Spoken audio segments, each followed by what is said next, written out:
Good morning.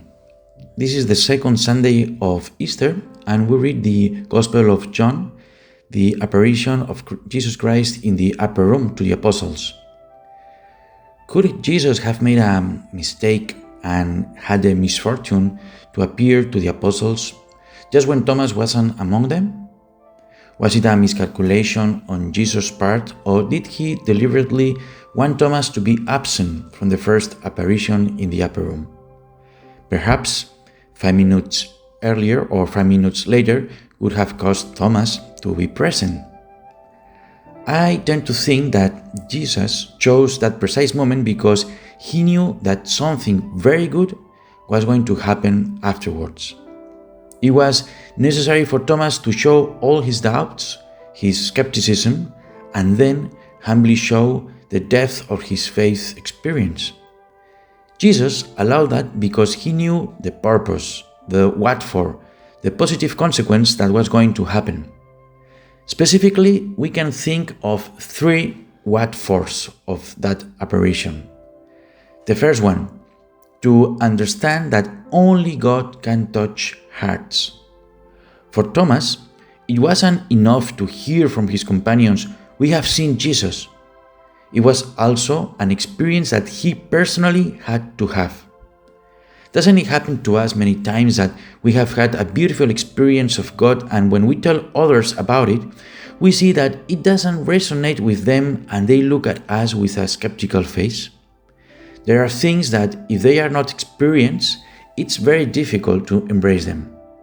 For instance, you can explain to me 1,000 times what the sensation of parachuting is, and I can understand you intellectually, but until I do it, until I experience it myself, I don't fully grasp it and understand it. Faith is an intransferable experience.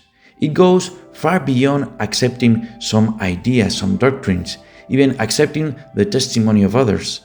It's something that I must experience. Of course, faith requires our testimony. But we must be clear, testimony isn't enough. It's also necessary to have the experience of a personal encounter with Jesus. If we want someone to embrace the faith, it isn't enough to witness. We must also pray for the encounter to take place. Witnessing helps, of course. It helps the person to be open to this possibility, but the encounter happens when God wants it. So, not only witness our faith to others, but also pray for others. Only God can touch hearts.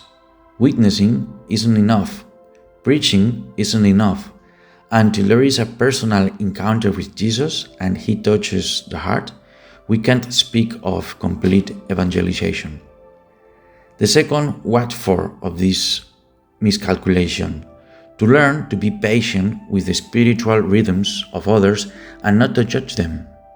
The other apostles experienced the encounter with Jesus before Thomas, and although they tried to convince him, in the end, Thomas has to wait to have his moment for the encounter with the Lord. Everyone has his space, his time, his pace, his rhythm, his moment of grace, which comes when God wants it, not when we want it. Let's learn to be patient with others, not to judge their religious experience. If they haven't had yet an encounter with the risen Christ, with the living Christ, it's normal that they remain in a logical skepticism. I would do the same if Christ hadn't come to meet me. And the third what for? To see that from something negative in the beginning, something good can emerge later on.